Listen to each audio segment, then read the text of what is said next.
മഹത്വപ്പെടുമാറാകട്ടെ. ജീവനും ജീവിതവും പഠന പരമ്പരയിലെ മറ്റൊരു ക്ലാസ്സിലേക്ക് കൂടി നമുക്ക് എല്ലാവർക്കും ജോയിൻ ചെയ്യാൻ സഹായിച്ചോർത്ത് നമുക്ക് ദൈവത്തെ സ്തുതിക്കാം.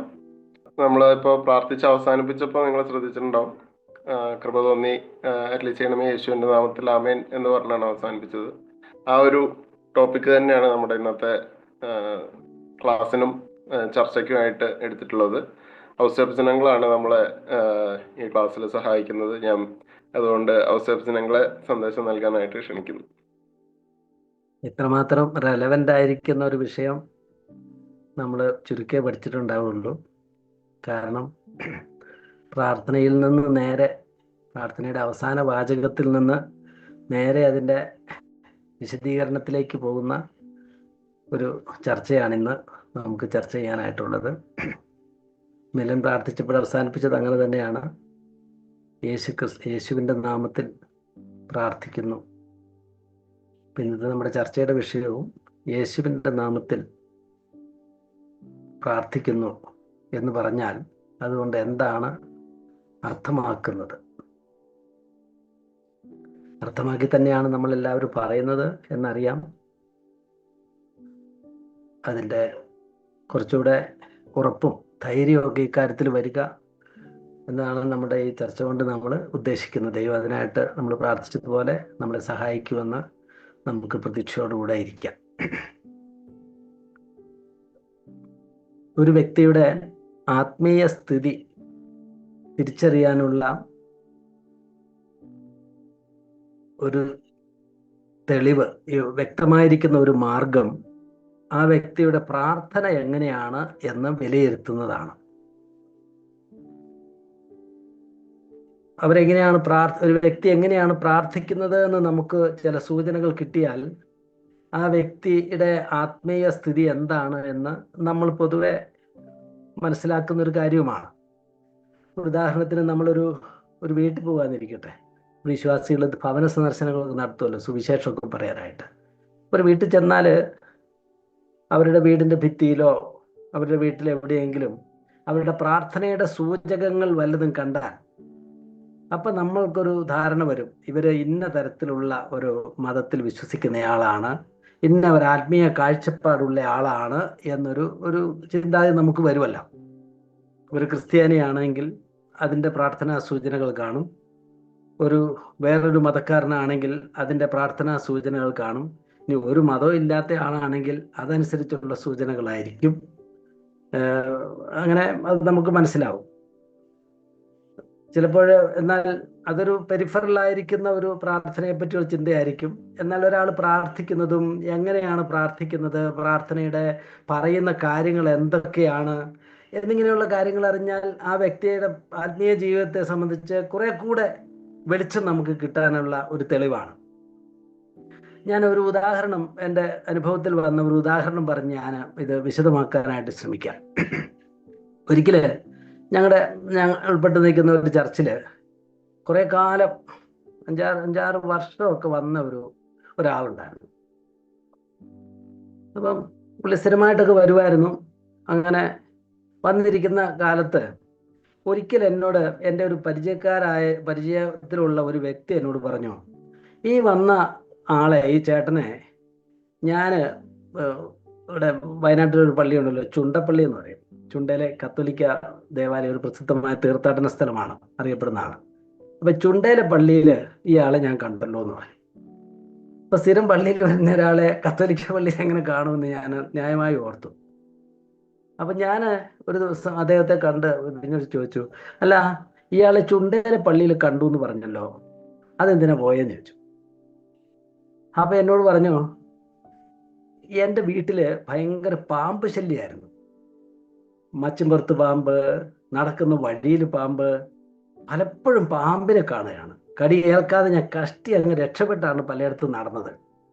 അപ്പോഴ് ചുണ്ടയിലെ വിശുദ്ധന് നേർച്ച നേർന്നാല് ഈ പാമ്പിന്റെ ഉപദ്രവത്തിൽ നിന്ന് രക്ഷ കിട്ടും എന്നുള്ള ഒരു ചിന്താഗതി ചുണ്ടപ്പള്ളിക്കാർക്കൊക്കെ ഉണ്ട്, ആ ഭാഗംകാർക്കൊക്കെ ഉണ്ട്. അതുകൊണ്ട് ഞാൻ അവിടെ പോയതാണ് എന്നോട് പറഞ്ഞു.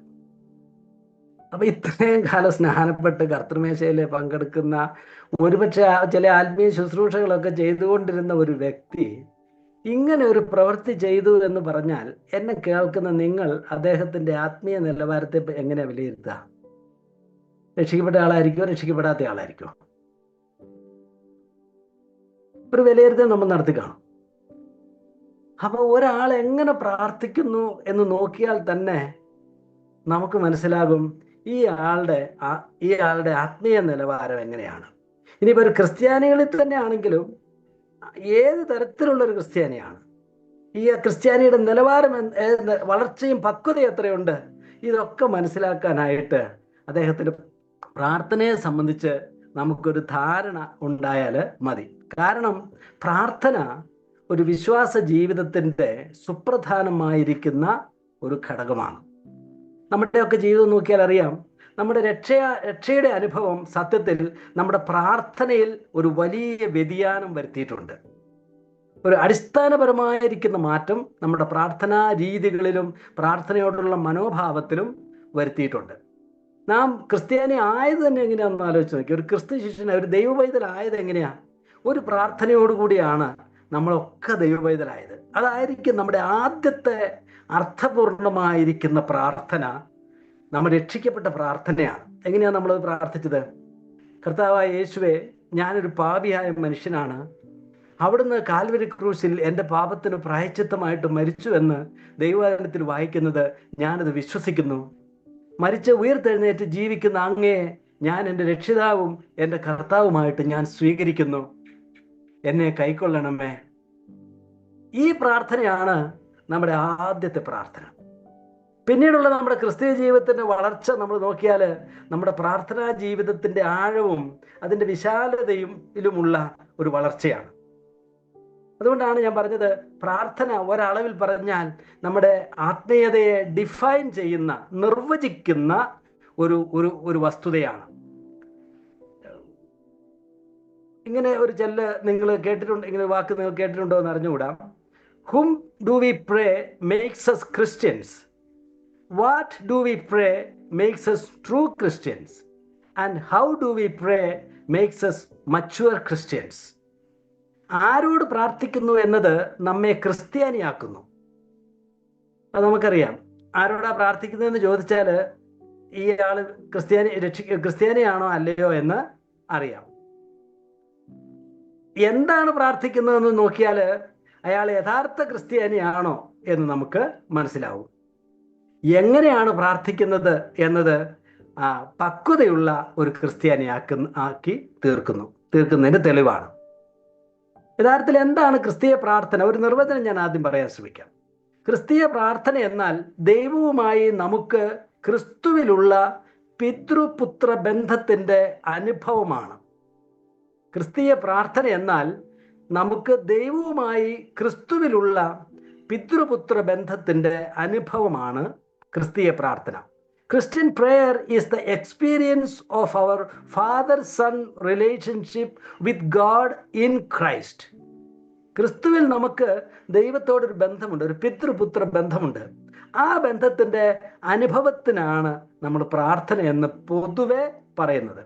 ഈ അനുഭവത്തിന് ആരാധനയുടെ ഒരു ഭാവം വരാം, കൃതജ്ഞതയുടെ, നന്ദിയുടെ ഒരു ഭാവം ഉണ്ടാകാം, അനുതാപത്തിന്റെ, അത് പാപമേറ്റ് സമ്മതിച്ച് ദൈവമുമ്പിൽ നമ്മളെ തന്നെ താഴ്ത്തുന്ന ഒരു തലമുണ്ടാകാം, ദൈവത്തിലുള്ള ആശ്രയത്വം, നമ്മുടെ ആവശ്യങ്ങൾക്കും നമ്മുടെ ആഗ്രഹങ്ങൾക്കും ഒക്കെയായി കർത്താവിൻ്റെ അടുക്കൽ ശരണപ്പെട്ട് ആശ്രയിക്കുന്നതിൻ്റെ ഒരു തലമുണ്ടാകാം, അവന് വിധേയപ്പെടുന്ന അനുസരണത്തിൻ്റെ ഒരു തലമുണ്ടാകാം.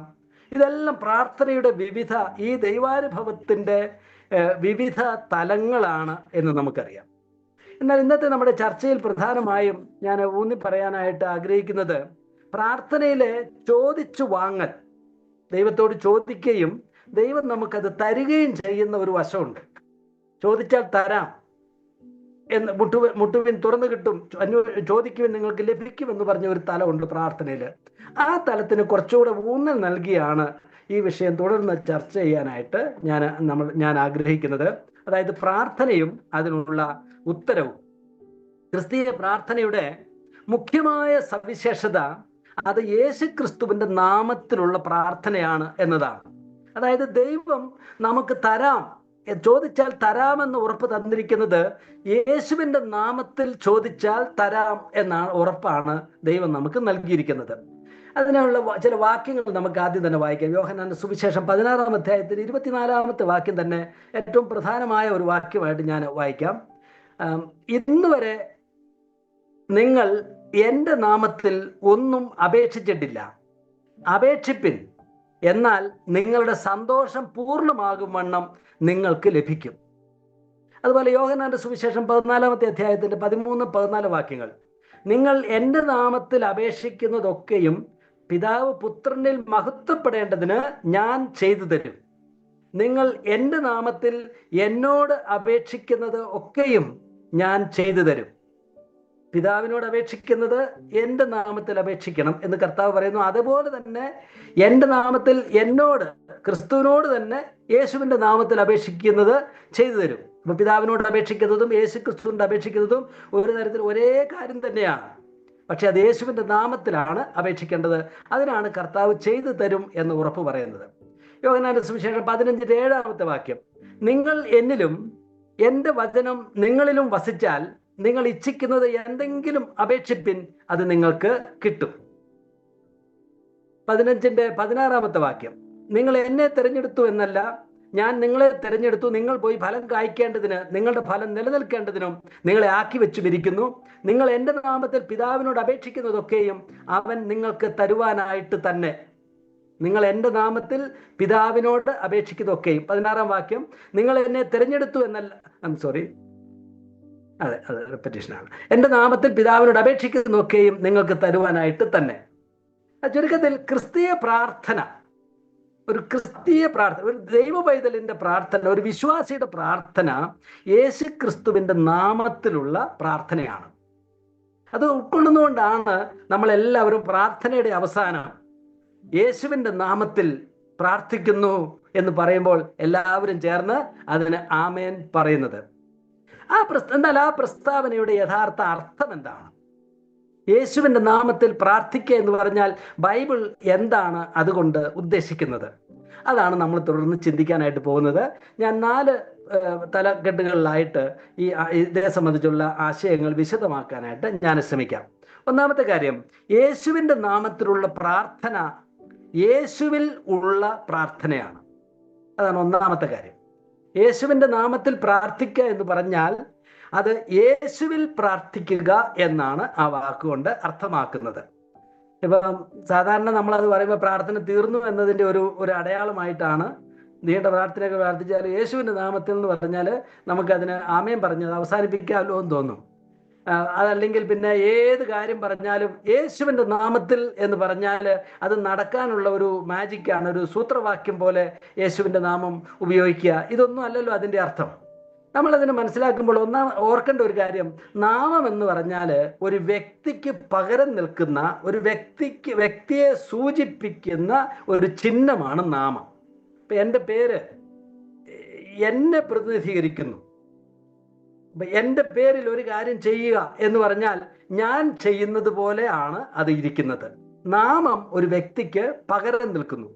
ഉദാഹരണത്തിന് ഫിലിപ്പിയ ലേഖനം 2-ാം അധ്യായത്തിൽ യേശുവിൻ്റെ നാമത്തിങ്കൽ സ്വർലോകരുടെയും ഭൂലോകരുടെയും അധോലോകരുടെയും മുഴങ്കാലൊക്കെയും മടങ്ങും എന്ന് പറഞ്ഞാൽ അതിൻ്റെ അർത്ഥം എന്താണ്?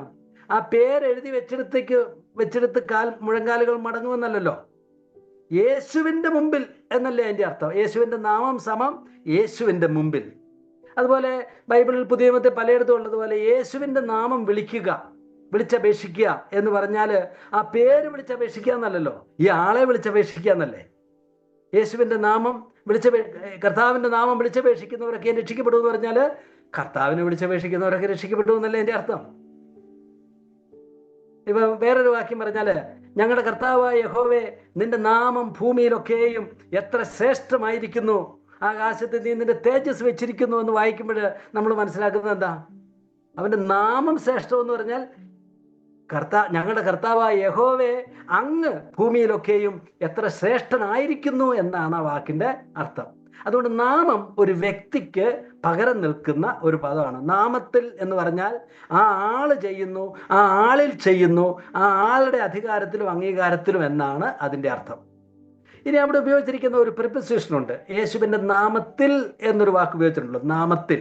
അതായത് അപ്പോൾ ആ നാമം എന്നുള്ള ആളിന് പകരം നിൽക്കുകയാണെങ്കിൽ യേശുവിൽ എന്നാണ് അത് വായിക്കേണ്ടത്. യേശുവിൽ പ്രാർത്ഥിക്കുക എന്നാണ്. എൻ എന്നൊരു ഗ്രീക്കിലെ ഒരു പ്രിപ്പോസിഷനാണ്, ഒരു ഒരു ഒരു ഒരു ബന്ധപദമാണ്, ഒരു വാക്കാണ് അതിന് ഉപയോഗിച്ചിരിക്കുന്നത്. അതിന് സ്ട്രോങ്സ് ഡിക്ഷണറിയിലുള്ള അതിൻ്റെ പരിഭാഷ, അതിൻ്റെ അർത്ഥം A primary preposition denoting position in place, time or state. It's A relation of rest എന്നാണ്. അതായത് ഇൻ എന്ന് പറഞ്ഞാൽ, ഇൽ എന്ന് പറഞ്ഞാൽ ഒരു സ്ഥലത്തിൽ. ഇപ്പം ഞാൻ മാനന്തവാടിയിൽ താമസിക്കുന്നു, മാനന്തവാടിയിൽ ആ സ്ഥലത്ത് ഇരിക്കുന്നു.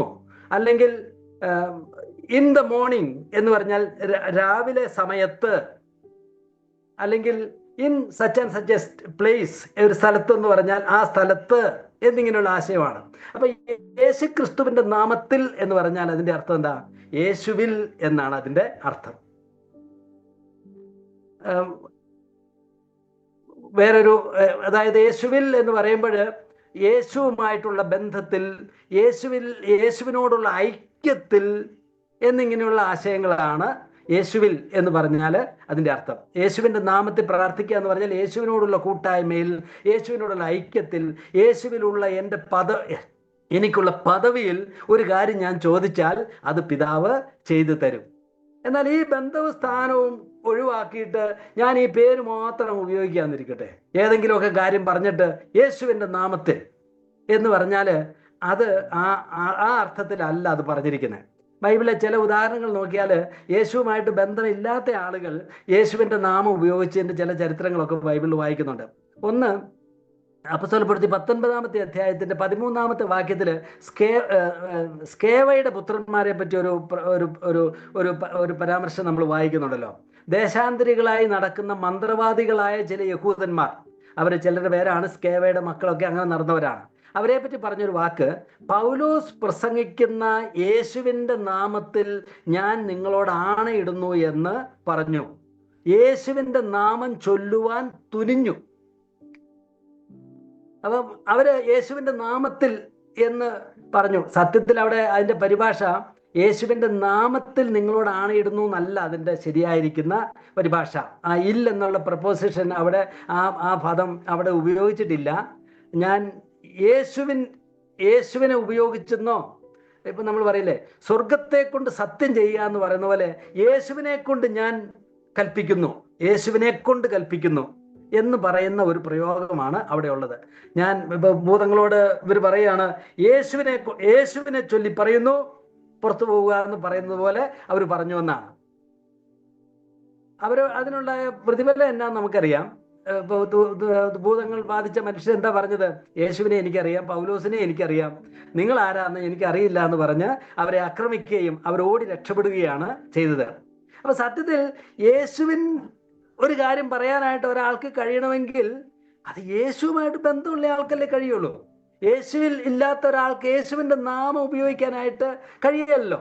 അതുകൊണ്ട് നമ്മുടെ പ്രാർത്ഥന ഏതെങ്കിലുമൊക്കെ പ്രാർത്ഥിച്ചിട്ട്, ആരെങ്കിലുമൊക്കെ പ്രാർത്ഥിച്ചിട്ട് യേശുവിൻ്റെ നാമം എന്ന് പറഞ്ഞാൽ അത് ഒരർത്ഥത്തിൽ സ്കേവയുടെ പുത്രന്മാർ പറഞ്ഞതുപോലെയുള്ള ഒരു പേരിനെ ദുരുപയോഗം ചെയ്യുന്നതേ ആകുന്നുള്ളൂ.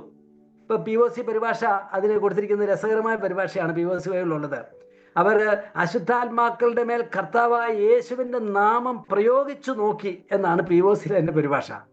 അത് ഓണോമാറ്റ്സോ എന്നുള്ളൊരു വാക്ക്, അതിൻ്റെ ഒരു പരിഭാഷയാണ്. അത് ഒരർത്ഥത്തിൽ അതാണ് എൻ്റെ പരിഭാഷ. എന്ന് പറഞ്ഞാൽ യേശുവിൻ്റെ നാമത്തിൽ നിന്നൊന്നുമല്ല, യേശുവിൻ്റെ നാമം അവർ ചൊല്ലുവാൻ തുനിഞ്ഞു എന്നുള്ളത് നാമം പ്രയോഗിക്കുകയാണ്. ഈ നാമത്തിനൊരു പ്രത്യേക ശക്തിയുണ്ട്.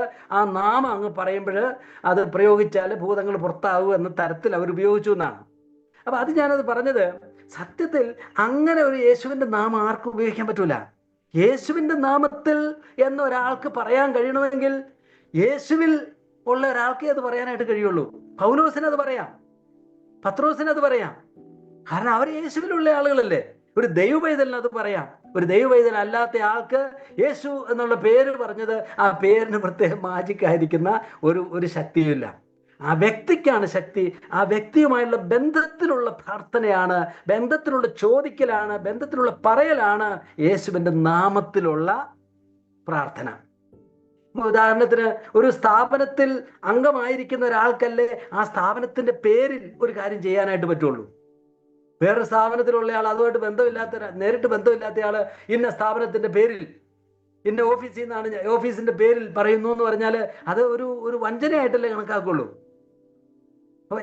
ആ ബന്ധത്തിൽ നിന്നാണ് ആ ആഹ്വാനത്തിനും ആ ചോദിക്കലിനും ആ പറയലിനും ഒക്കെ ബന്ധം വരുന്നത്.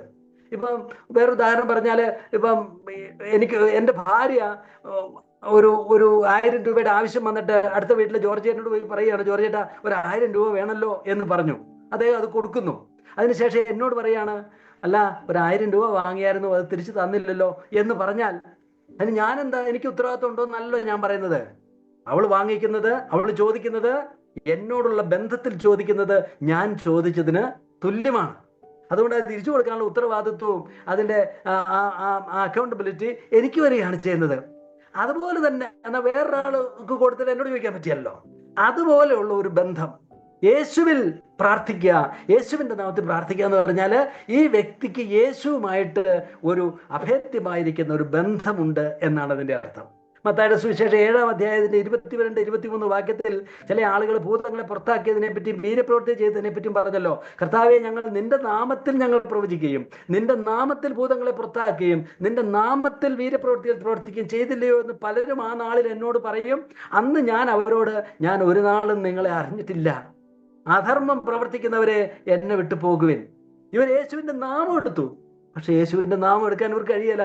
കാരണം യേശുവിന്റെ നാമത്തിൽ ഒരാൾ ചെയ്യുക എന്ന് പറഞ്ഞാൽ യേശു ക്രിസ്തുവിനോട് ബന്ധമുള്ള, യേശു ക്രിസ്തുവിലുള്ള ഒരാൾക്ക് മാത്രമേ കഴിയുള്ളൂ. അതുകൊണ്ട് ചുരുക്കത്തിൽ യേശു ക്രിസ്തുവിന്റെ നാമത്തിൽ പ്രാർത്ഥിക്കുക എന്ന് പറഞ്ഞാൽ അതിന്റെ അർത്ഥം യേശുവുമായുള്ള സവിശേഷ ബന്ധത്തിലുള്ള ഒരു വ്യക്തി പിതാവിനോട് ചോദിക്കുക, ദൈവത്തോട് ചോദിക്കുക എന്നാണ് അതിന്റെ അർത്ഥം.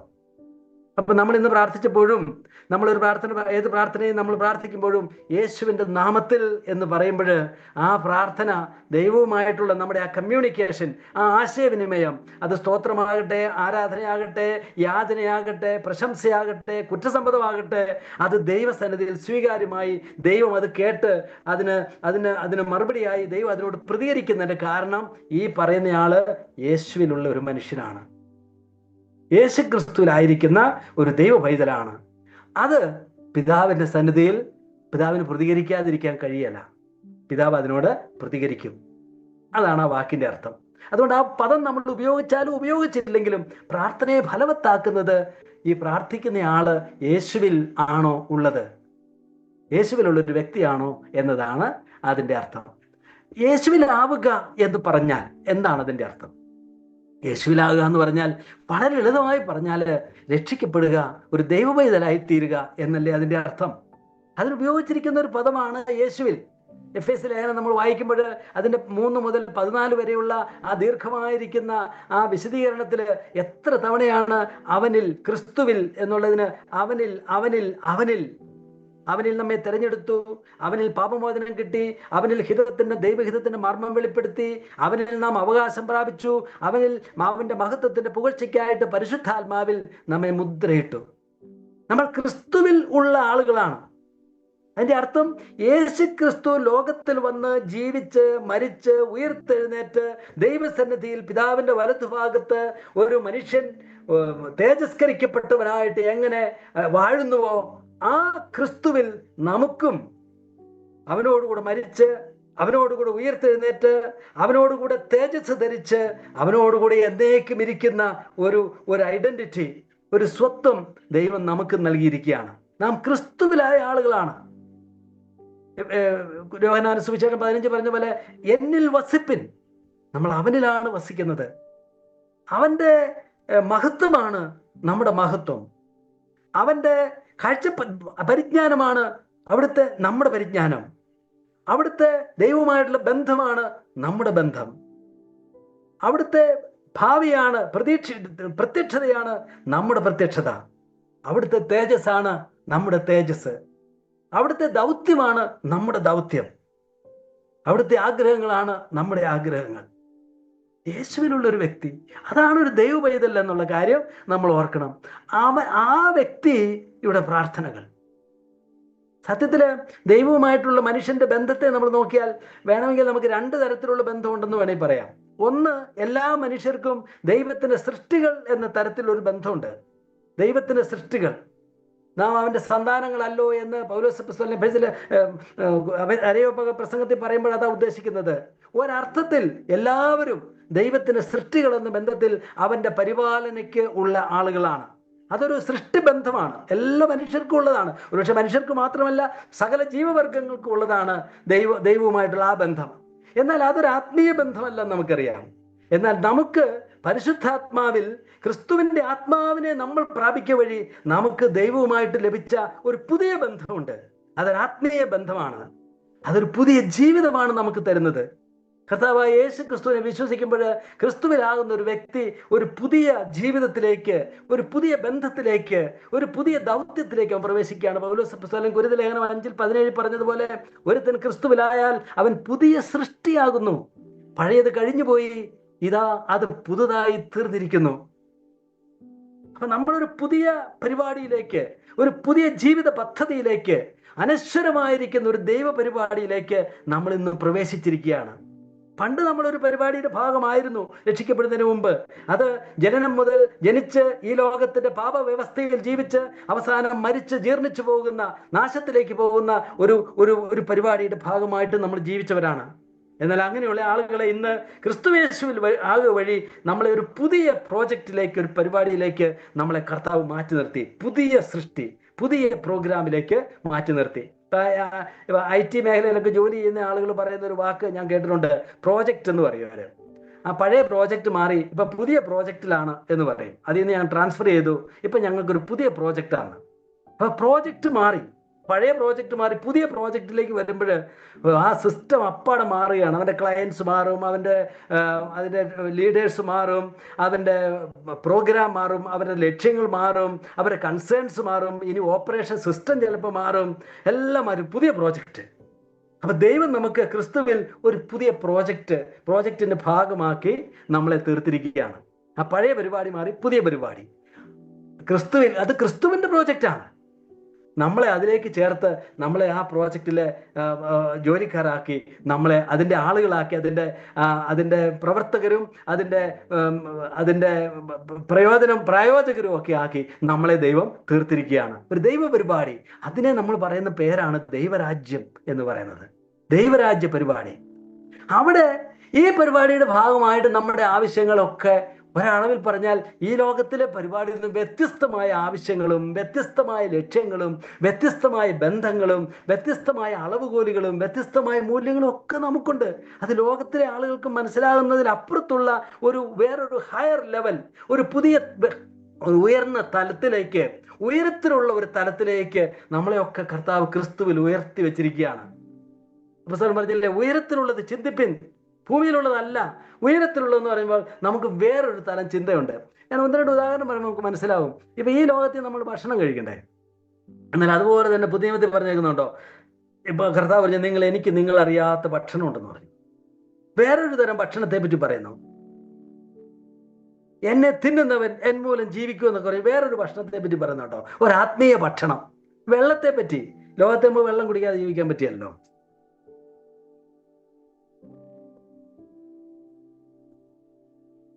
കർത്താവ് പലപ്പോഴും പറഞ്ഞു കേട്ടോ, ഞാൻ കൊടുക്കുന്ന വെള്ളം കുടിക്കുന്നവന് പിന്നെ ഒരു നാളും ദാഹിക്കുകയില്ല. അതേതാ വെള്ളം? ദാഹം മാറ്റുന്ന ഒരു വെള്ളത്തെ പറ്റി കർത്താവ് പറഞ്ഞില്ലേ? അത് വേറൊരു തലത്തിലുള്ള ഒരു നിലനിർത്തുന്ന ഒരു സംവിധാനമാണ്. ഈ ലോകത്തിലെ ജീവൻ നിലനിർത്താൻ ഈ ഭക്ഷണം, ഈ വെള്ളം. ദൈവരാജ്യത്തിൽ എന്നേക്കുമുള്ള ജീവിതം നിലനിർത്താൻ വേറൊരു ഭക്ഷണം, വേറൊരു വെള്ളം. ഇനി സമാധാനത്തെ പറ്റി പറഞ്ഞു. ഈ ലോകത്തിൽ സമാധാനമുണ്ട്, ലോകം തരുന്ന സമാധാനം. കർത്താവ് പറഞ്ഞു, ഞാൻ നിങ്ങൾക്ക് തരുന്ന സമാധാനം വേറൊരു സമാധാനമാണെന്ന് പറഞ്ഞു. സന്തോഷം, ഈ ലോകത്തിൽ എന്തെല്ലാം സന്തോഷങ്ങൾ മനുഷ്യർക്കുണ്ട്. പക്ഷെ കർത്താവ് പറഞ്ഞു, പരിശുദ്ധാത്മാവിലുള്ള സന്തോഷം, അതാ ദൈവരാജ്യത്തിലെ സന്തോഷം എന്ന് റോമാലേഖനത്തിൽ പൗലോസ് പറയുന്നില്ലേ? അതുപോലെ സ്നേഹം, ഈ ലോകത്തിലെ സ്നേഹം, എത്ര വലിയ സ്നേഹത്തിന്റെ അനുഭവങ്ങൾ നമുക്ക് എല്ലാവർക്കും, ഈ ലോക മനുഷ്യർക്കൊക്കെ ഉണ്ട്. പക്ഷെ നമുക്കുള്ള സ്നേഹമോ? ക്രിസ്തുവിന്റെ സ്നേഹം ഒരു വ്യത്യസ്ത സ്നേഹമാണ്. ഞാൻ നിങ്ങളെ സ്നേഹിച്ചതുപോലെ നിത്യജീവൻ നൽകുന്ന വേറൊരു സ്നേഹം, അതിന് ആത്മാവിലുള്ള സ്നേഹം എന്ന് ബൈബിളിൽ പറഞ്ഞിട്ടുണ്ട്. ഈ ലോകത്തിൽ എല്ലാവരും ജീവിക്കുമല്ലേ? പക്ഷെ നമുക്കുള്ള ജീവിതമോ? ഒരു പുതു ജീവിതം. ഇതൊരു പുതിയ പ്രോഗ്രാമാണ്, പുതിയ ഒരു തലമാണ്. അവിടെ ദൈവവുമായിട്ട് നമ്മൾ ഒരുമിച്ച് ഇടപെടുന്ന ഇടപെടലുകളും നമ്മുടെ പരിപാടികളും നമ്മുടെ അന്വേഷണങ്ങളും നമ്മുടെ ഭാരങ്ങളും നമ്മുടെ കൺസേൺസും നമ്മുടെ ആകുലതകളും എല്ലാം ദൈവരാജ്യത്തിലെ വിഷയങ്ങളാണ്. ഇത് ലോക മനുഷ്യർക്കുള്ള കാര്യങ്ങൾ അല്ല. ഇത് ദൈവരാജ്യത്തിന്റെ ഒരു സവിശേഷ മേഖലയിലേക്ക്, ഒരു പുതു ജീവിതത്തിലേക്ക് നമ്മൾ കടക്കുകയാണ് ചെയ്യുന്നത്. അവിടെയാണ് നമ്മൾ ഇന്ന് ജീവിക്കുന്നത്. അതുകൊണ്ട് നമ്മുടെ പ്രാർത്ഥനകളോ, ദൈവത്തോടുള്ള നമ്മുടെ ചോദ്യങ്ങളോ, നമ്മുടെ സങ്കടങ്ങൾ അവതരിപ്പിക്കലോ, നമ്മുടെ കമ്മ്യൂണിക്കേഷനോ എല്ലാം വേറൊരു തരം കമ്മ്യൂണിക്കേഷനാണ്. ഈ ലോകത്ത് ജീവിക്കുന്ന ആളുകളുടെ കമ്മ്യൂണിക്കേഷൻ എന്തായിരിക്കും? ഇവിടുത്തെ രാഷ്ട്രീയ കാര്യങ്ങൾ, ഇവിടുത്തെ ഫൈനാൻസിന്റെ കാര്യങ്ങൾ, ഇവിടെ നടക്കുന്ന യുദ്ധങ്ങൾ, ഇവിടെ നടക്കുന്ന കാര്യപരിപാടികളൊക്കെ അവരുടെ സംസാര വിഷയമാണ്. നമ്മുടെ ന്യൂസ് പേപ്പറൊക്കെ വായിച്ചു നോക്കിയാൽ എന്തെല്ലാം കാര്യങ്ങളാണ് ആശയവിനിമയങ്ങളിലൂടെ നമുക്കൊക്കെ ഇഷ്ടമാണ്. എന്നാൽ നമുക്ക് വേറൊരു കമ്മ്യൂണിക്കേഷൻ ലെവലുണ്ട്. അതാണ് ദൈവമക്കളൊക്കെ കൂടുമ്പോൾ പലപ്പോഴും ഉള്ളത്. അവർ രക്ഷിക്കപ്പെട്ടോ, അവരുടെ ആത്മീയ സ്ഥിതി എന്താണ്, കർത്താവിൻ്റെ വരവ് സമയമായോ, ഇതിനെ നമ്മൾ എങ്ങനെയാണ് നേരിടേണ്ടത്, ഇതിനെപ്പറ്റി ക്രിസ്തു എന്താ പറഞ്ഞിരിക്കുന്നത്, ഈ പ്രശ്നത്തെ നമ്മൾ എങ്ങനെ പ്രാർത്ഥനയോടെ നേരിടണം, നമുക്ക് എങ്ങനെ ഇതിന് സഹിഷ്ണുത കിട്ടും, ഇതിനെപ്പറ്റി കർത്താവിൻ്റെ അഭിപ്രായം എന്തായിരിക്കും, വേറൊരു തരം കമ്മ്യൂണിക്കേഷൻ. ഈ ലോകത്തിലെ ഐക്യത്തെപ്പറ്റി അവർ പറയുമ്പോൾ നമ്മൾ പറയുന്ന ഐക്യം ഏതാ? ദൈവമക്കളുടെ ദൈവരാജ്യത്തിലെ ഐക്യത്തെ പറ്റി പറയും. ഈ ലോകത്തിലെ സുരക്ഷിതത്തെ പറ്റി അവർ പറയുമ്പോൾ നമ്മൾ ആത്മീയ സുരക്ഷിതത്വത്തെ പറ്റി കൂടി പറയും. ഈ ലോകത്തിലെ സന്തോഷത്തെ പറ്റി അവർ പറയുമ്പോൾ നമ്മൾ ആത്മീയ സന്തോഷത്തെ പറ്റി പറയും. നമ്മളുടെ ആ മേഖല തന്നെ തികച്ചും വിഭിന്നമായൊരു മേഖല. അതുകൊണ്ട് പ്രാർത്ഥനയിലും ആ മേഖലയുണ്ട്. ഇപ്പൊ കർത്താവിന്റെ പ്രാർത്ഥന നമ്മൾ എടുത്തു നോക്കുക. യോഹന്നാന്റെ സുവിശേഷം 17 കർത്താവിന്റെ പ്രാർത്ഥന. കർത്താവ് പ്രാർത്ഥിക്കുകയാണ്, പിതാവേ, ഞാൻ പ്രാർത്ഥിക്കുന്നു, അവർ നമ്മെപ്പോലെ ഒന്നാകണം. ഐക്യത്തിൽ നാം ഒന്നായിരിക്കുന്നത് പോലെ അവരും ഐക്യത്തിൽ തികഞ്ഞു വരയണം. ഈ പ്രാർത്ഥന ലോകത്തിലെ പ്രാർത്ഥനയല്ല, ഇത് ദൈവരാജ്യത്തിലെ പ്രാർത്ഥനയാണ്. അതുപോലെ കർത്താവ് പ്രാർത്ഥിച്ചു, ദുഷ്ടങ്ങളിൽ നിന്ന് അവരെ കാത്തുകൊള്ളണം. ലോകത്തിൽ നിന്ന് എടുക്കണമെന്നല്ല, ദുഷ്ടനിൽ നിന്ന് അവരെ കാക്കണം. പിന്നെ കർത്താവ് പറയാണ്, സത്യത്താൽ അവരെ വിശുദ്ധീകരിക്കണം. പിന്നെയും കർത്താവ് പ്രാർത്ഥിക്കുകയാണ്, എനിക്ക് നീ തന്നിട്ടുള്ള മഹത്വം അവരും കാണണം.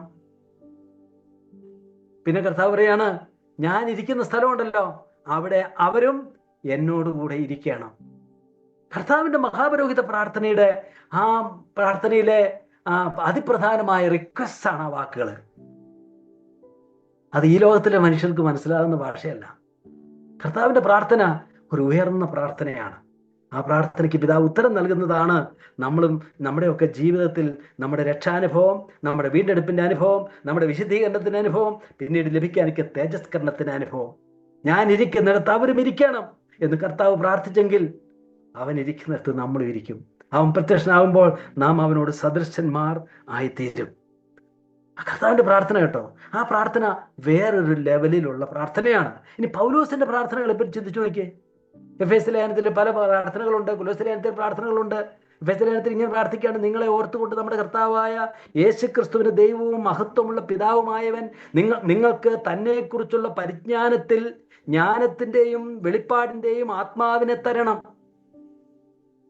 നിങ്ങൾക്ക് വെളിപ്പാട് തരണം, നിങ്ങൾക്ക് ജ്ഞാനം തരണം, നിങ്ങളുടെ ഹൃദയ ദൃഷ്ടി പ്രകാശിക്കണം. ഈ കണ്ണ് പ്രകാശിക്കുന്നതിനെ പറ്റിയല്ല. കർത്താവ് കുരുടനായിരിക്കുന്ന ആളുകളുടെയൊക്കെ കണ്ണ് സുഖപ്പെടുത്തി കൊടുത്തിട്ടുണ്ട്. എന്നിട്ട് ആ വ്യക്തിയോട് തന്നെ 9-ാം അധ്യായത്തിൽ യോഹന്നാൻ 9 കർത്താവ് ചോദിക്കുകയാണ്, നീ ദൈവത്തിൽ വിശ്വസിക്കുന്നു എന്ന് ചോദിച്ചു. അപ്പൊ ആ കണ്ണ് അവന് തുറന്നിട്ടില്ല. അവൻ ചോദിക്കുകയാണ്, അവൻ ആരാ കർത്താവേ? നീ ആരാ? എനിക്കറിയാമല്ലോ എന്ന് പറഞ്ഞു. നിന്നോട് സംസാരിക്കുന്നത് ഞാനാണ്, ദൈവപുത്രൻ. അപ്പൊ അവന്റെ കണ്ണ് തുറന്നിട്ട് പറഞ്ഞു, ഞാൻ വിശ്വസിക്കുന്നു. ഈ കണ്ണ് തുറക്കുന്നത് ഈ ലോകത്തെ ലെവലിലുള്ള കാഴ്ചയാണ്. പൗലോസ് പ്രാർത്ഥിക്കുന്നത് എന്താ? ഹൃദയ ദൃഷ്ടി പ്രകാശിക്കണം. എന്നിട്ട് എന്താ കാണേണ്ടത്?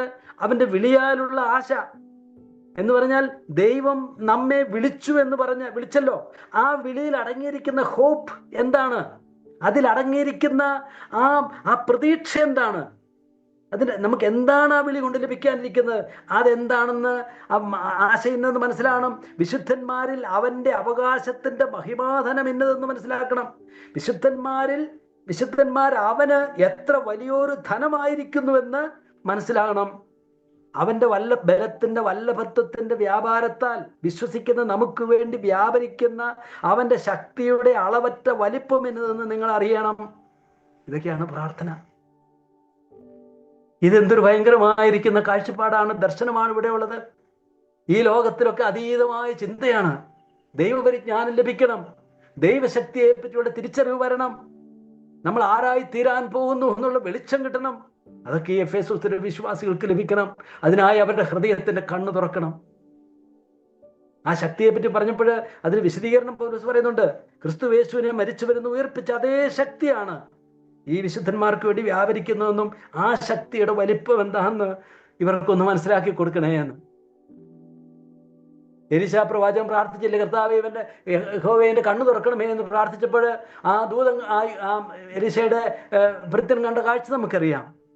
നമ്മുടെ ഹൃദയദൃഷ്ടി പ്രകാശിച്ചിട്ട് ദൈവരാജ്യത്തിന്റെ മഹത്വം, അതിന്റെ തേജസ്, അതിന്റെ ശ്രേഷ്ഠത, അതിന്റെ പ്രഭാവം ഞാനും നിങ്ങളും ഗ്രഹിക്കണം.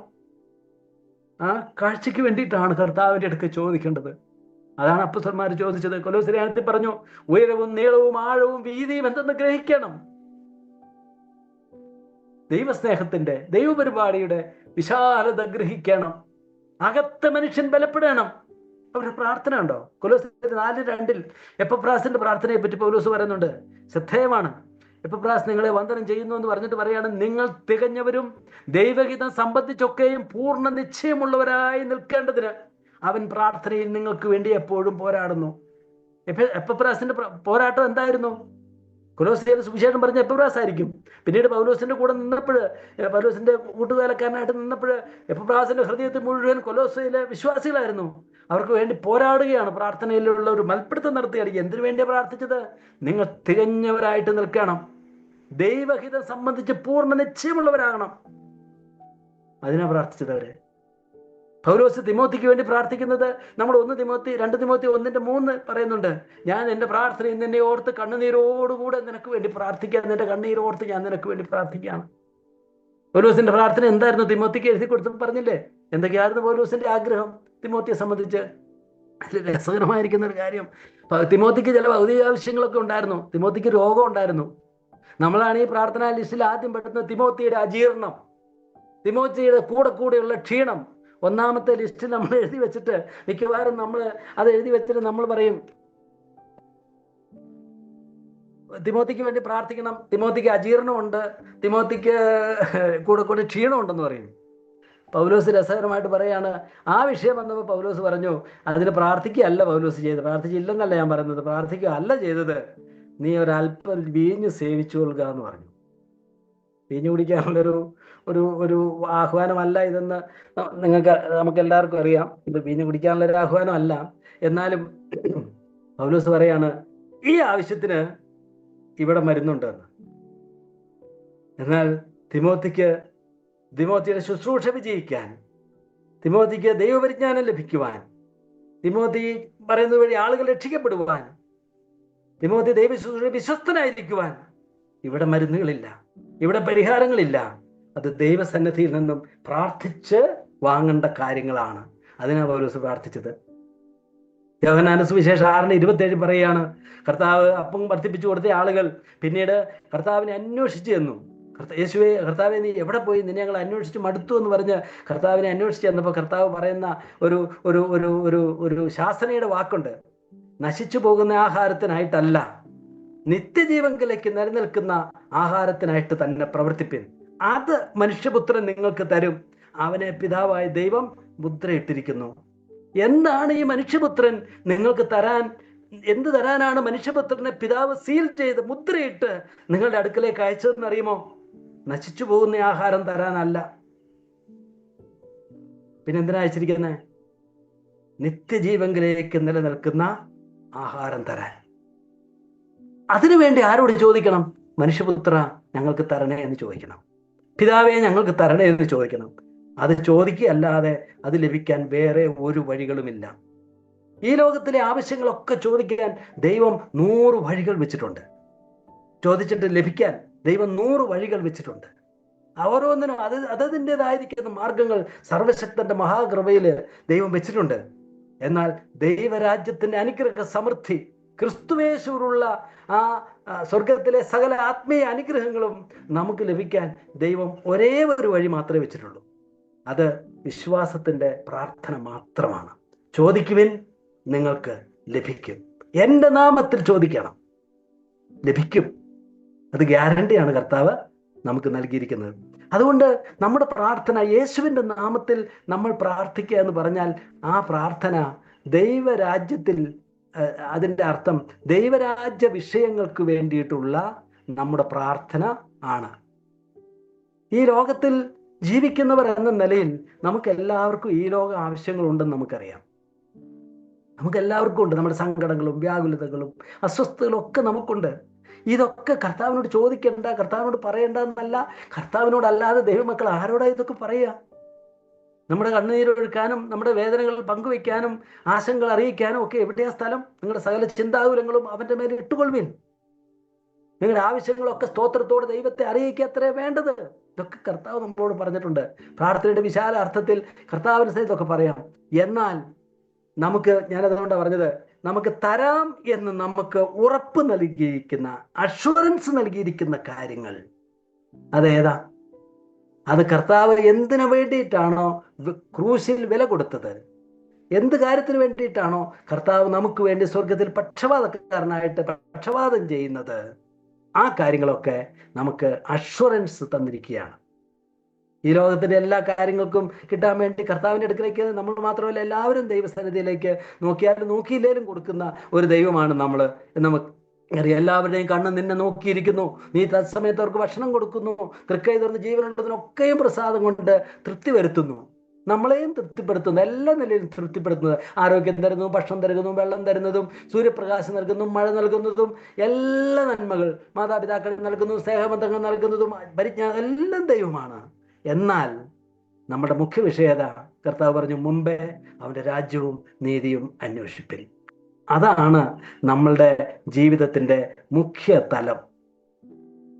അപ്പൊ ഇവിടെ ഞാൻ പറഞ്ഞൊരു കാര്യം, ദൈവരാജ്യത്തിന്റെ ആവശ്യങ്ങളാണ് നമ്മളുടെ പ്രാർത്ഥനയുടെ, യേശുവിൻ്റെ നാമത്തിലുള്ള നമ്മുടെ പ്രാർത്ഥനയുടെ വിഷയം.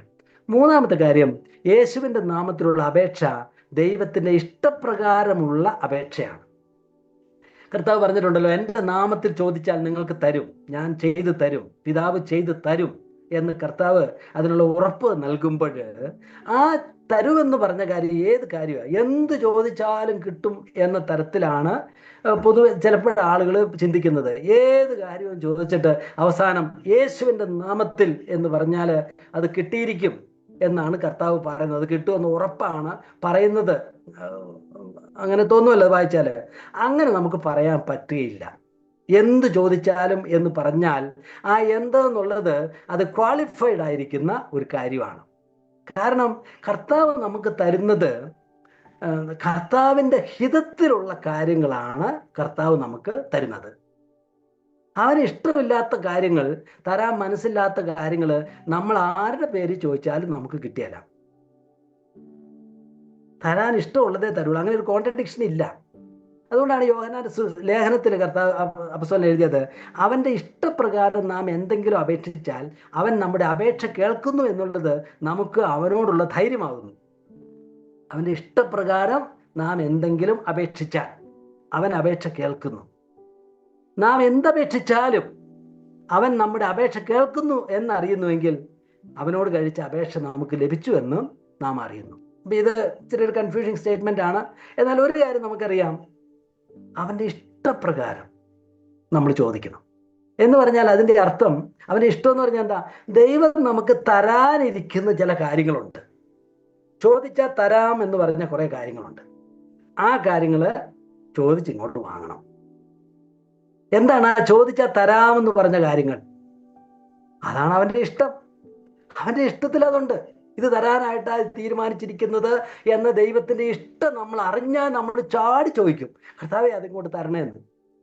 ഞാൻ ഉദാഹരണം പറയാം. ഇപ്പൊ നമ്മൾ ഏത് തരത്തിലുള്ള പാപിയാണെങ്കിലും രക്ഷിക്കപ്പെടണം, രക്ഷിക്കപ്പെട്ട് നിത്യജീവൻ അവകാശപ്പെടുത്തണമെന്നാണ് ദൈവത്തിന്റെ ഇഷ്ടം. അത് ദൈവത്തിന് ഇഷ്ടമാണല്ലോ, മനുഷ്യർ വിശ്വസിച്ച് രക്ഷിക്കപ്പെടണം.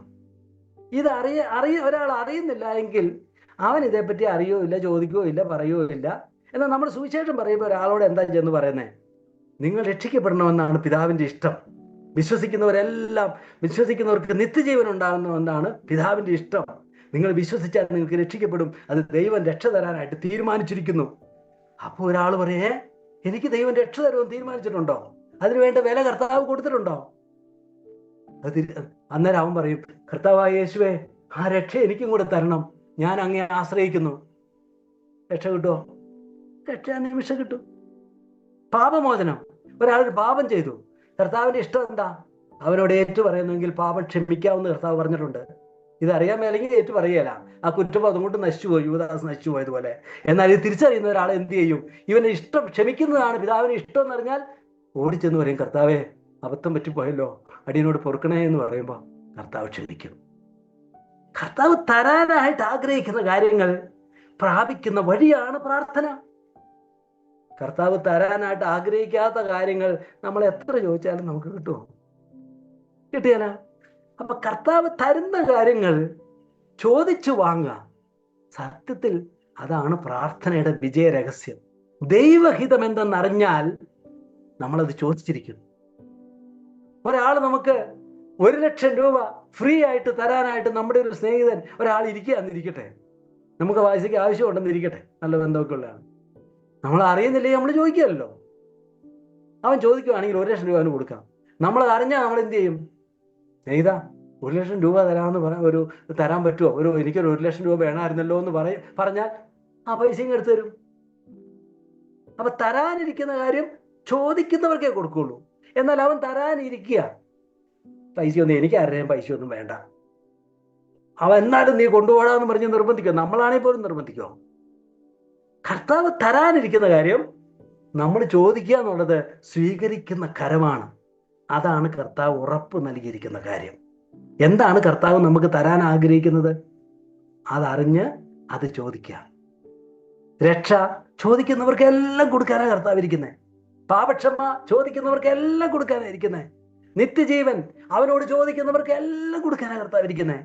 ദൈവമക്കളാകാനുള്ള പദവി യേശുവിന്റെ നാമത്തിൽ ചോദിക്കുന്നവർക്ക് എല്ലാം കൊടുക്കാനാണ് കർത്താവ് ഇരിക്കുന്നത്. മരണത്തിന് പുനരുത്ഥാനം ചോദിക്കുന്നവർക്ക് എല്ലാം കൊടുക്കാനാണ് കർത്താവ് ഇരിക്കുന്നത്. എന്തു മഹത്തായ കാര്യങ്ങളാണ് തരാൻ വേണ്ടിയിരിക്കുന്നത്. എന്നാൽ നമുക്ക് കർത്താവിന് തരാൻ ഇഷ്ടമുണ്ടോ ഇല്ലയോ എന്ന് അറിയാൻ മേലാത്ത ഒരുപാട് കാര്യങ്ങളുണ്ട്.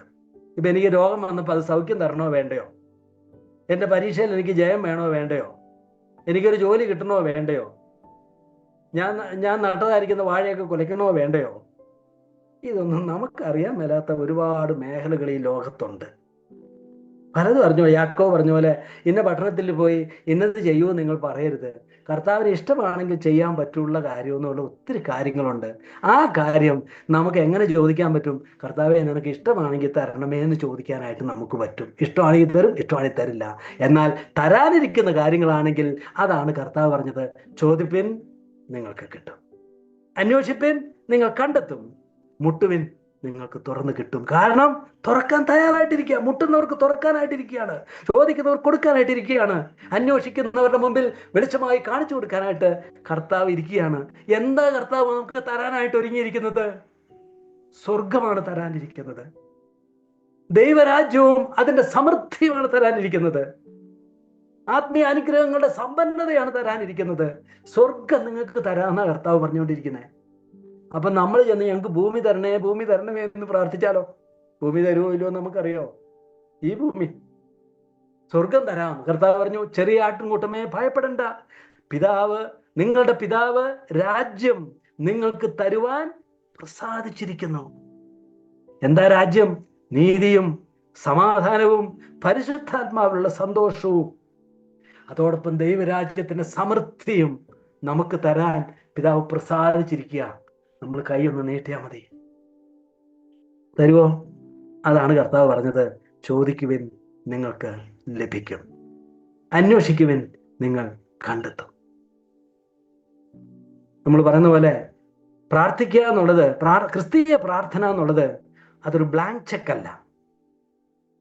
ഒരു ചെക്ക് തന്നിട്ട് അവിടെ എത്ര രൂപയാണെന്ന് എഴുതാതെ ഈ ചെക്ക് തന്നു, ഒപ്പ് ഇട്ടുക തന്നു. നമുക്ക് എന്ത് വേണേലും അവിടെ എഴുതാം. 10,000 വേണേൽ 10,000, ലക്ഷം വേണേൽ ലക്ഷം. ബാങ്കിൽ, കാരണം വലിയ ബാങ്കിൽ ഒത്തിരി ആസ്തി ഉള്ളവരാണെങ്കിൽ നമുക്ക് സൗകര്യമുള്ള തുക എഴുതി കൊണ്ടുപോകാം. എന്തും എഴുതി കൊണ്ടേ കൊടുക്കാവുന്ന പോലെ, ഒരു ചെക്ക് പോലെ ബാങ്കിൽ കൊടുക്കാവുന്ന പോലെ നമ്മുടെ ഇഷ്ടമൊക്കെ എഴുതിയിട്ട് കൊണ്ടുപോയി ക്യാഷ് ചെയ്യുന്ന ഒരു ചെക്ക് പോലെയുള്ള ഒരു കാര്യമല്ല ക്രിസ്തീയ പ്രാർത്ഥന. ആ ചെക്കില് നമുക്കറിയാത്തതും നമുക്കൊരിക്കലും ഊഹിക്കാൻ പോലും കഴിയാത്തതുമായിരിക്കുന്ന, നമ്മുടെ ബുദ്ധി കൊണ്ട് കണ്ടുപിടിക്കാൻ കഴിയാത്തതായിരിക്കുന്ന ദൈവരാജ്യത്തിന് അനുഗ്രഹ സമൃദ്ധികളെല്ലാം എഴുതിയിട്ടാണ് കർത്താവ് അടിയിൽ ഒപ്പിട്ട് തന്നത്. ഇതാ ചെക്കെന്ന് നമ്മളോട് പറഞ്ഞിരിക്കുന്നത്. അത് രക്ഷയുണ്ട്, അതിൽ പാപമോചനമുണ്ട്, അത് ദൈവമക്കൾ എന്നുള്ള പദവിയുണ്ട്, അത് സുവിശേഷ ദൗത്യത്തിന്റെ വിജയമുണ്ട്, അത് ദൈവരാജ്യത്തിലെ പ്രതിഫലങ്ങളുണ്ട്, അതിൽ സമാധാനമുണ്ട്, സ്നേഹമുണ്ട്, നീതിയുണ്ട്, പരിശുദ്ധാത്മ സന്തോഷമുണ്ട്. അനശ്വരമായ ദൈവരാജ്യത്തിലെ അനുഗ്രഹങ്ങളൊക്കെ എഴുതി ഒപ്പിട്ടിട്ട് പേര് തന്നിട്ട് ആണ് നമ്മളോട് പറഞ്ഞത് ഇത് കൊണ്ടേ കൊടുത്താൽ മതിയെന്ന്. പിതാവിനോട് ചോദിച്ചാൽ മതി, ചെന്ന് ചോദിക്ക്, ഒക്കെ ഇതിലുണ്ടെന്ന് പറഞ്ഞു. കർത്താവെ, കഷ്ടത വരുമ്പോൾ പിതാവിൻ്റെ അടുത്ത് പോയി ചോദിക്കും, ഞങ്ങൾക്ക് സഹിഷ്ണുത തരണം. തരുമോ? തരും. ദൈവപരിജ്ഞാനമില്ല, കർത്താവെ ഞങ്ങൾക്ക് ജ്ഞാനം തരണം, വിവേകം തരണം, ഈ സമയത്ത് എങ്ങനെ പ്രവർത്തിക്കണമെന്ന് അറിഞ്ഞുകൂടാ, അങ്ങ് ഞങ്ങൾക്ക് ബുദ്ധി ഉപദേശിച്ച് തരണം. തരുമോ? നിങ്ങൾ ജ്ഞാനം കുറഞ്ഞവൻ പിതാവിനോട് ചോദിക്കട്ടെ, ദൈവത്തോട് ചോദിക്കട്ടെ, അവൻ തരും. ഹൃദയത്തിൽ സമാധാനമില്ല, നിരാശയും സങ്കടവും, പ്രത്യാശ നൽകുന്ന ദൈവത്തോട് ചോദിക്കുക, നീ പ്രത്യാശ തരാമെന്ന് പറഞ്ഞിട്ടുണ്ടല്ലോ. പ്രത്യാശയെ ധൈര്യപ്പെടുത്തണം. തരുമോ? ഒക്കെ കർത്താവ് തരും. സ്നേഹം കുറവാണ്, കർത്താവെ ഞങ്ങളെ സ്നേഹിക്കാൻ പഠിപ്പിക്കണം, ആത്മാവിലുള്ള സ്നേഹം ഞങ്ങൾക്ക് തരണം, സ്നേഹിക്കാൻ പഠിപ്പിക്കുമോ? കണ്ടോ, അഷുറൻസ്. ദൈവരാജ്യം മുഴുവൻ ചോദിച്ചാൽ തരാമെന്ന് പറഞ്ഞതാണ്. അതാണ് ആശ്രയത്വത്തിൻ്റെയും ചോദിക്കലിൻ്റെയും വഴി, വിശ്വാസത്തിന്റെ വഴിയാണത്. ഈ ലോകത്തിലെ കാര്യങ്ങളൊക്കെയും ചോദിച്ചാൽ തരാവുന്നോ വിശ്വസിച്ചാൽ തരാവുന്നല്ല, അതൊരു പ്രവൃത്തിയുടെയും അധ്വാനത്തിൻ്റെ ഒക്കെ വഴിയാണ്. അത് ചെയ്താൽ അത് കിട്ടും എന്നുള്ള പ്രമാണം, തത്വം കർത്താവ് ലോകത്തിൽ വെച്ചിട്ടുണ്ട്. എന്നാൽ ദൈവരാജ്യത്തിലെ നന്മകൾക്ക് ദൈവം ഒരു പ്രമാണമേ വെച്ചിട്ടുള്ളൂ, ചോദിക്കുവിൻ നിങ്ങൾക്ക് ലഭിക്കും. എന്നാൽ പലപ്പോഴും ചോദിച്ചിട്ട് കിട്ടാത്ത എന്തുകൊണ്ടാണ്? യാക്കോബ് പറയുന്നുണ്ടല്ലോ, നിങ്ങൾ മോഹിച്ചിട്ടും പ്രാപിക്കുന്നില്ല, കൊല്ലുകയും അസൂയപ്പെടുകയും ചെയ്തിട്ടും ഒന്നും സാധിക്കുന്നില്ല, കലഹിക്കുകയും ശണ്ടയിടുകയും ചെയ്തിട്ടും യാചിക്കായ കൊണ്ട് കിട്ടുന്നില്ല. നിങ്ങൾ യാചിക്കുന്നുവെങ്കിലും നിങ്ങളുടെ ഭോഗങ്ങളിൽ ചെലവിടേണ്ടതിന് വല്ലാതെ യാചിക്കൊണ്ടൊന്നും ലഭിക്കുന്നില്ല. പലപ്പോഴും യാതനയുടെ ഒരു ചിത്രം പറയുകയാണ്. ഒന്നും യാചിക്കുന്നില്ല വേണ്ടതിനും. കർത്താവിനോട് പ്രാർത്ഥിക്കുന്നതിന് വരെ അടി കൂടുകയും വഴക്ക് കൂടുകയും തമ്മിൽ തല്ലുകയും പിടിച്ചു വാങ്ങാൻ പോവുകയും ചെയ്യാം. ദൈവത്തോട് ചോദിച്ചാൽ കൊടുക്കുമായിരുന്നു. യാചിക്കുന്നില്ല. ഇനി യാചിക്കുന്ന കാര്യം പോലും ഈ ലോക സുഖഭോഗങ്ങളിൽ ചെലവിടേണ്ടതിന് ഒരു വല്ലാതെ തെറ്റായ യാതനകൾ. എന്താ ശരിയായ യാചന? അവൻ്റെ ഇഷ്ടപ്രകാരം നാം അവനോട് ചോദിച്ചാൽ ചെയ്തു തരും. എൻ്റെ വചനം നിങ്ങളിൽ വസിക്കുക, നിങ്ങൾ എന്നിലും എൻ്റെ വചനം നിങ്ങളിലും വസിക്കുന്നുവെങ്കിൽ എന്ത് ചോദിച്ചാലും കിട്ടും. കാരണം ദൈവത്തിൻ്റെ വചനവും കർത്താവ് വചനം ഒരുവിലും വസിക്കുന്നുവെങ്കിൽ, അവൻ യേശുവിൽ വസിക്കുന്നതാണെങ്കിൽ അവൻ്റെ കണ്ണുകൾ തുറക്കുന്നത് എങ്ങോട്ടായിരിക്കും? ദൈവരാജ്യത്തിൻ്റെ മഹത്വത്തിലേക്കായിരിക്കും. അത് ചോദിക്കാനേ അവൻ്റെ മനസ്സ് പറയുള്ളൂ. ഈ ലോകത്തിന് നന്മകളിലേക്കല്ല, ഈ നശ്വര ഭൂമിയിലേക്കല്ല. അതുണ്ടെങ്കിലുണ്ട്. കർത്താവ് പറഞ്ഞു, എന്ത് തിന്നും എന്ത് കുടിക്കും എന്ന് നിങ്ങൾ ആകുലപ്പെടേണ്ട. അതൊക്കെ ജാതികൾ അന്വേഷിക്കുന്നു എന്ന് പറഞ്ഞാൽ അത് ലോക മനുഷ്യൻ, ജാതികൾ എന്ന് പറഞ്ഞാൽ മോശപ്പെട്ടവരെന്നല്ല, ഈ ലോക മനുഷ്യരുടെ ചിന്തകളാണ്, അവരുടെ ആഗ്രഹങ്ങളും അവരുടെ ആശങ്കകളും അവരുടെ ആകുലതകളൊക്കെ അല്ലേ. അതൊക്കെ അവരുടെ ന്യായമാണ്. ഈ ലോകത്ത് ജീവിക്കുന്നവരെന്ന് നിങ്ങൾക്കും അതൊക്കെ കുറെ ഉണ്ടാവും. പക്ഷെ നിങ്ങളുടെ സ്വർഗീയ പിതാവ് അതൊക്കെ അറിയുന്നു. നിങ്ങൾ ചെയ്യേണ്ടത് എന്താണെന്നറിയോ? നിങ്ങൾക്കൊരു ഉയർന്ന വിളിയാണ്, ഒരു ഉയർന്ന ദൗത്യമാണ്, ഉയർന്ന ജീവിതമാണ് ദൈവരാജ്യം. അതിൻ്റെ ആശങ്കകൾ, അതിൻ്റെ ആകുലതകൾ, അതിൻ്റെ ആഗ്രഹങ്ങൾ, അതിൻ്റെ അധ്വാനം, അതൊക്കെയാണ് നിങ്ങളുടെ ചോദ്യത്തിൽ ഉള്ളത്, നിങ്ങളുടെ പ്രാർത്ഥനയുടെ വിഷയം. യഥാർത്ഥത്തിൽ പ്രാർത്ഥനയുടെ ഫലം ദൈവം നമ്മുടെ താല്പര്യത്തിന് വഴങ്ങുന്നതല്ല. ചിലപ്പോൾ ആളുകൾ ഇങ്ങനെ വ്യാഖ്യാനിക്കാറുണ്ട്, മടുത്തു പോകാതെ എപ്പോഴും പ്രാർത്ഥിക്കണം എന്നുള്ളതിന് അവനൊരു ഉപമ പറഞ്ഞു എന്നുള്ളത്. പ്രാർത്ഥിച്ച് മടുത്തു പോകരുത്. രാവിലെയും പ്രാർത്ഥിക്കുക, ഉച്ചയ്ക്കും പ്രാർത്ഥിക്കുക, വൈകുന്നേരവും പ്രാർത്ഥിക്കുക, പിറ്റേ ദിവസവും പ്രാർത്ഥിക്കുക, കിട്ടുന്നേടം വരെ ഇങ്ങനെ പ്രാർത്ഥിച്ചുകൊണ്ടിരിക്കുക എന്നാണ് ആളുകൾ ചിന്തിക്കുന്നത്. കർത്താവ് പറഞ്ഞത് അങ്ങനെയാണോ എന്ന് ഒന്നുകൂടെ ചിന്തിക്കണം. മടുത്തു പോകാതെ പ്രാർത്ഥിക്കണം. ആ വിധവയെ മടുപ്പിച്ചത് എന്താ? പ്രാർത്ഥനയല്ല മടുപ്പിച്ചത്. ആ വിധവയെ മടുപ്പിച്ചതും അസ്വസ്ഥപ്പെടുത്തിയതും അവളുടെ പ്രതിയോഗിയാണ്. അവളെ അസ്വസ്ഥപ്പെടുത്തിയത്. അവളുടെ ജീവിതം തന്നെ മടുത്തുപോയായിരുന്നു. അതിനുള്ള മറുപടി എന്താ? പ്രാർത്ഥിക്കുന്നതാണ് പരിഹാരം. ജീവിതത്തിൽ മടുപ്പിക്കുന്ന രംഗങ്ങൾ വരുമ്പോൾ ദൈവത്തിന്റെ അടുക്കലേക്ക് വിശ്വാസത്തോടെ അഭയാചന കഴിക്കാനാണ് ആഹ്വാനം. അത് ചെയ്യുമ്പോൾ ദൈവത്തെ നമ്മുടെ ഇഷ്ടത്തിന് വഴങ്ങുന്ന ആക്കുമല്ല. സത്യത്തിൽ പ്രാർത്ഥനയുടെ ഫലം നമ്മൾ ദൈവഹിതത്തിനോട് അലൈൻ ചെയ്യുന്നതാണ്, അതിനോട് പൊരുത്തപ്പെടുന്നതാണ്. മാറ്റം വരുന്നത് ദൈവപരിപാടിക്കല്ല, മാറ്റം വരുന്നത് എൻ്റെ കാഴ്ചപ്പാടുകൾക്കും എൻ്റെ അറിവിനും എൻ്റെ മനോഭാവങ്ങൾക്കും എൻ്റെ പ്രവർത്തനങ്ങൾക്കും ആ മാറ്റം. ഇപ്പൊ കർത്താവിന്റെ പ്രാർത്ഥന നോക്കിയേ, പിതാവെ കഴിയുമെങ്കിൽ ഈ പാനപാത്രം എങ്കിൽ നിന്ന് നീക്കണമേ എന്ന് കർത്താവ് പ്രാർത്ഥിച്ച്, എന്നിട്ട് കർത്താവ് ഉടനെ പറഞ്ഞു, എങ്കിലും എൻ്റെ ഇഷ്ടമല്ല നിന്റെ ഇഷ്ടം. എവിടെയാ മാറ്റം വന്നത്?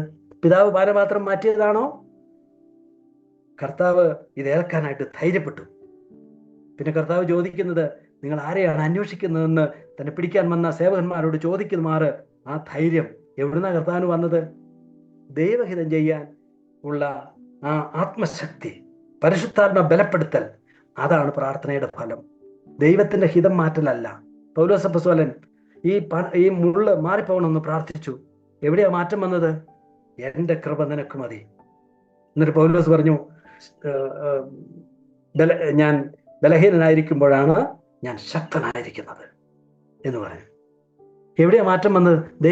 മുള്ളു മാറ്റുമല്ല, ദൈവപരിപാടി മാറ്റുമല്ല ചെയ്തത്, പൗലോസിനെ മാറ്റുകയാണ് ചെയ്തത്. പ്രാർത്ഥന മാറ്റുന്നത് നമ്മളെയാണെന്ന് ഓർക്കണം. ദൈവത്തിന്റെ പദ്ധതികളെയല്ല, ദൈവത്തിന്റെ പ്ലാനുകളെയല്ല, ദൈവത്തിന്റെ പരിപാടികളെയല്ല. പ്രാർത്ഥന സത്യത്തിൽ പ്രാർത്ഥിക്കുന്ന മനുഷ്യന്റെ ഹൃദയത്തിലാണ് രൂപാന്തരം വർത്തിക്കൊണ്ട് ഇരിക്കുന്നത്. റോമാലേഖനത്തിൽ പറഞ്ഞതുപോലെ നന്മയും പൂർണ്ണതയുമുള്ള ദൈവഹിതം ഇന്നതെന്ന് തിരിച്ചറിയേണ്ടതിന് എന്നല്ലേ പറഞ്ഞേ. ചിലപ്പോൾ ആളുകൾ ചോദിക്കും, ദൈവം തരാനിരിക്കുന്ന പിന്നെ എന്തിനാ ചോദിക്കുന്നതെന്ന് ചിലപ്പോൾ ഒരു സംശയം വരും. പ്രിയപ്പെട്ടവരെ, ചോദിക്കുക എന്ന് പറഞ്ഞാൽ അതിൻ്റെ അർത്ഥം വിശ്വസിക്കുക, ആശ്രയിക്കുക, ശരണപ്പെടുക എന്നതിൻ്റെ ഒരു പര്യായം തന്നെയാണ് ക്രിസ്തീയ പ്രാർത്ഥനയുടെ ഈ ചോദിക്കല്. കരങ്ങൾ ദൈവസന്നിധിയിലേക്ക് ഉയർത്തലാണ്. കർത്താവ് ആർക്കും നിർബന്ധിച്ചല്ലോ കൊടുക്കുന്നത്. കർത്താവ് വാതിൽക്കൽ നിന്ന് മുട്ടുന്നവനാണ്. അധ്വാനിക്കുന്നവരും ഭാരം വഹിക്കുന്നവരുമായ ഞങ്ങൾ എൻ്റെ അടുക്കലേക്ക് വരുവിൻ. ഇങ്ങോട്ട് വരാൻ, ആ വരലാണ് പ്രാർത്ഥന, ആ കൈ ഉയർത്തലാണ് പ്രാർത്ഥന, ആ ശരണപ്പെടലാണ് പ്രാർത്ഥന. അവർക്ക് കർത്താവ് കൊടുക്കുക. അതാണ് ദൈവം കൊടുക്കുന്ന മാർഗം. ദൈവം ഏറ്റവും അധികം ഉത്തരം കൊടുക്കുന്ന എന്നോട് ചോദിക്കുന്നവർക്ക് തന്റെ പരിശുദ്ധാത്മാവിനെ എത്രയധികമായി നൽകും. പരിശുദ്ധാത്മാവിനെ നൽകുക എന്ന് പറഞ്ഞാൽ അതിന്റെ അർത്ഥം എന്താ? യേശു ക്രിസ്തുവിന്റെ ആത്മാവിനെ നൽകുക എന്നാ അതിന്റെ അർത്ഥം. അതിന്റെ അർത്ഥം എന്താ? ദൈവരാജ്യത്തിന്റെ അനുഗ്രഹ സമൃദ്ധിയെ നൽകുക എന്നാണ് അതിന്റെ അർത്ഥം. ദൈവരാജ്യത്തെ നൽകുക എന്നാണ് അതിന്റെ അർത്ഥം. പിന്നെ നമുക്ക് എന്താ വേണ്ടേ? അതിന്റെ വിശദാംശങ്ങൾ, അത് കർത്താവെ അതിന്റെ പൂർണ്ണതയിൽ അനുഭവിക്കണം. ദൈവരാജ്യത്തിന്റെ സമൃദ്ധി അത് ഞങ്ങൾക്ക് നിറച്ചു തരണം. അതല്ലേ നമുക്ക് പ്രാർത്ഥിക്കേണ്ടത്. അതാണ് നമ്മുടെ പ്രാർത്ഥനയുടെ മഹത്വം എന്ന് നമുക്ക് ഓർക്കാം. അവസാനം ഒരു വാക്കുകൂടി പറഞ്ഞ് ഞാൻ അവസാനിപ്പിക്കാം. കർത്താവ് അവസാനം പറയുന്നൊരു വാക്കുണ്ട്, നിങ്ങൾ ഇന്ന് വരെയും എൻ്റെ നാമത്തിൽ, 16-ാം വാക്യത്തിൽ 4-ാമത്തെ കാര്യമാണ്, നിങ്ങൾ ഇന്ന് വരെയും എൻ്റെ നാമത്തിൽ ഒന്നും അപേക്ഷിച്ചിട്ടില്ല. എന്നിട്ട് പറയാ കർത്താവ് അപേക്ഷിപ്പിൻ. അതെന്താ ഇന്ന് വരെ അവർ അപേക്ഷിക്കാത്ത? എന്താ ഇന്ന് വരെ അവർക്ക് ഈ ബോധം വന്നിട്ടുണ്ടോ? ഈ അപ്പസ്വലന്മാർക്ക്? അപ്പസ്വലന്മാരുടെ ചിന്തയിലുള്ള മശിഹ ആരാണ്? അപ്പസ്വലന്മാരുടെ ചിന്തയിലുള്ള ദൈവരാജ്യം എന്താണ്? അപ്പസ്വലന്മാരുടെ ചിന്തയിലുള്ള കാര്യങ്ങൾ എന്തൊക്കെയാണ്? ഒക്കെ ഈ ലോകത്തിന്റെ കാര്യങ്ങളായിരുന്നു. ദൈവരാജ്യത്തെ പറ്റിയുള്ള ദർശനം അവർക്ക് എന്നാ കിട്ടിയെന്നറിയോ? കർത്താവിന്റെ പുനരുത്ഥാനത്തിലോ ദൃക്സാക്ഷികളായപ്പോഴാണ്. അന്നേരമാണ് അവർ മനസ്സിലായത്, ഇതല്ലല്ലോ ദൈവത്തിന്റെ ദൈവം നമുക്ക് വാഗ്ദാനം ചെയ്തത്. അപ്പോ മുതൽ അവർ ദൈവരാജ്യത്തിന്റെ കാര്യങ്ങൾ ചിന്തിക്കാനും, ദൈവരാജ്യത്തെ പറ്റി പഠിപ്പിക്കാനും, ദൈവരാജ്യത്തിന്റെ വരവിന് വേണ്ടി കാത്തിരിക്കാനും, ദൈവരാജ്യത്തിന്റെ വരവിന് വേണ്ടി കാലയ കഷ്ടങ്ങൾ കൂടെ ദൈവരാജ്യത്തിൽ പ്രവേശിക്കുന്ന കാര്യം പറയാനും, അതെല്ലാം അവരുടെ വിഷയത്തിലേക്ക് അതിനുള്ള പ്രാർത്ഥിക്കാൻ തുടങ്ങിയപ്പോഴാണ് പുനരുത്ഥാനത്തിന് ശേഷം. കർത്താവ് പറഞ്ഞു, ഇതുവരെ നിങ്ങളൊന്നും ചോദിച്ചിട്ടില്ല എന്ന് പറഞ്ഞു. ചോദിച്ചിട്ടൊക്കെ ഉണ്ട് പലതും, പക്ഷെ ക്രിസ്തുവിന്റെ നാമത്തിൽ ചോദിച്ചിട്ടില്ല. ക്രിസ്തുവിന്റെ നാമത്തിൽ ചോദിക്കണമെങ്കിൽ ക്രിസ്തുവിൽ ചോദിക്കണം, ക്രിസ്തുവിന്റെ രാജ്യത്തിൽ ചോദിക്കണം. അവരപ്പം ചോദിക്കാനായിട്ട് തുടങ്ങും. നമ്മുടെ പ്രാർത്ഥന ആവശ്യങ്ങളുടെ നിലവാരം എന്തായിരിക്കും? നമ്മളും പ്രാർത്ഥിക്കുന്നവരാണല്ലോ. നമ്മുടെ പ്രാർത്ഥനയുടെ നിലവാരം ഏതാ? ഈ ലോകത്തിന്റെ സുഖസമൃദ്ധിക്ക് വേണ്ടി പ്രോസ്പെരിറ്റിക്കാരൊക്കെ പറയുമല്ലോ, പ്രോസ്പെരിറ്റി ഗോസ്പല്, എല്ലാം തരും എന്നൊക്കെ പറഞ്ഞ് ഇവിടുത്തെ സുഖം, ഇവിടുത്തെ അതിനൊക്കെയാണ് കർത്താവ് മരിച്ചത്. കർത്താവിന്റെ മരണത്തിൽ രോഗശാന്തിയുണ്ട്. എന്ത് രോഗശാന്തിയിൽ ഒതുക്കിയത്? പരീക്ഷയുടെ ജയമുണ്ട്, അല്ലെങ്കിൽ യാത്രകളുണ്ട്, മക്കളുണ്ടാകുന്നതുണ്ട്, എല്ലാം കർത്താവിന്റെ മരണത്തിലുണ്ടെന്ന് പറഞ്ഞ് പഠിപ്പിക്കുന്ന ആളുകളൊക്കെ ഉണ്ടായിരുന്നല്ലോ. ഇപ്പം അതൊക്കെ കുറച്ചിട്ടുണ്ട്. കർത്താവ് മരിച്ചത് എന്തിനു വേണ്ടിയിട്ടാണ്? പൗലോസ് അപ്പോസ്തലൻ പറഞ്ഞു, നാം ഈ ആയുസ്സിൽ മാത്രം ക്രിസ്തുവിൽ പ്രത്യാശ വെച്ചവരാണെങ്കിൽ ശേഷം മനുഷ്യരെക്കാൾ അരിഷ്ടന്മാരത്രേ, നിർഭാഗ്യവാന്മാരത്രേ. നമ്മൾ പ്രത്യാശ വെച്ചത് ഈ ലോകത്തിന് വേണ്ടിയിട്ടല്ല, വരുവാനുള്ള ലോകം, ഇളകുന്ന രാജ്യത്തിന് വേണ്ടിയിട്ടല്ല, ഇളകാത്ത രാജ്യം, അതിൻ്റെ സമൃദ്ധി, അതിലേക്ക് നമ്മൾ ഇപ്പോഴേ പ്രവേശിച്ചിരിക്കുകയാണ്. അതിൻ്റെ നിറവ്, അതിൻ്റെ പൂർണ്ണത, തേജസ്സിന്മേൽ തേജസ്, അത് പ്രാപിക്കുക. അതാണ് നമ്മുടെ പ്രാർത്ഥനയുടെ മേഖല. യേശു കർത്താവ് പറഞ്ഞ അവസാനം, നിങ്ങളുടെ സന്തോഷം പൂർണ്ണമാകും വണ്ണം നിങ്ങൾക്ക് ലഭിക്കുമെന്ന് പറയും. നമ്മുടെ സന്തോഷം ഇപ്പോൾ ഉണ്ട് നമുക്ക്, പക്ഷെ അതൊന്നും പൂർണ്ണമായിട്ടില്ല. അതെപ്പോഴാണ് പൂർണ്ണമാകുന്നത്? കർത്താവിൻ്റെ തേജസ്സെങ്കിൽ, ആ പ്രത്യക്ഷതയെങ്കിൽ നമ്മുടെ സന്തോഷം പൂർണ്ണമാകും. ഈ ലോകത്തിലെ സന്തോഷങ്ങളൊക്കെയും അതിൻ്റെ പരിമിതികളൊക്കെ ഉണ്ട്. എന്നാൽ ഈ വെള്ളം കുടിക്കുന്നതിനൊക്കെയും പിന്നെയും ദാഹിക്കും. എന്നാൽ ഞാൻ നൽകുന്ന ജലം കുടിക്കുന്നതിന് പിന്നെ ഒരു നാളും ദാഹിക്കുകയില്ല. ആ സന്തോഷത്തിൻ്റെ പൂർണ്ണത അത് തരാനാണ് കർത്താവിനോട് നമ്മൾ പ്രാർത്ഥിക്കേണ്ടത്. അതാണ് കർത്താവിനോട് നമ്മൾ ചോദിക്കേണ്ടത്. പത്രോസ് പുസ്തകം പറഞ്ഞു തീരാത്തതും മഹിമയുള്ളതുമായ സന്തോഷത്തോടെ ആനന്ദിക്കുകയും ചെയ്യുന്നു. അത് വേറൊരു തരം സന്തോഷമാണ്, ക്രിസ്തുവിലുള്ള ആ സന്തോഷം. ബ്ലേസ് പാസ്കൽ എന്നുള്ള ഒരു വലിയ ശാസ്ത്രജ്ഞൻ ഉണ്ടായിരുന്നല്ലോ, 16ാം നൂറ്റാണ്ടിൽ ജീവിച്ച 16-17 കുറച്ചു കാലം താമസിച്ചുള്ളൂ, എങ്കിലും വലിയ വലിയ കണ്ടുപിടുത്തങ്ങൾ തുറക്കം കുറിച്ച അദ്ദേഹത്തിന്റെ മാനസാന്തരത്തിന്റെ ഒരു ചരിത്രമുണ്ട്. ആ ചരിത്രത്തിൽ അദ്ദേഹം പറയുന്നത്, ചുരുക്കത്തിൽ പറയുന്നത്, പറഞ്ഞറിയിക്കാൻ കഴിയാത്ത ഒരു സന്തോഷം ഞാൻ പ്രാപിച്ചു. എനിക്ക് തോന്നുന്നു ഭഗത് സിംഗിന്റെ ആത്മകഥയിലും അങ്ങനെ എഴുതിയിരിക്കുന്നത്. പറഞ്ഞറിയിക്കാൻ കഴിയാത്ത ആ സന്തോഷം ഞാൻ എങ്ങനെ പ്രാപിച്ചു.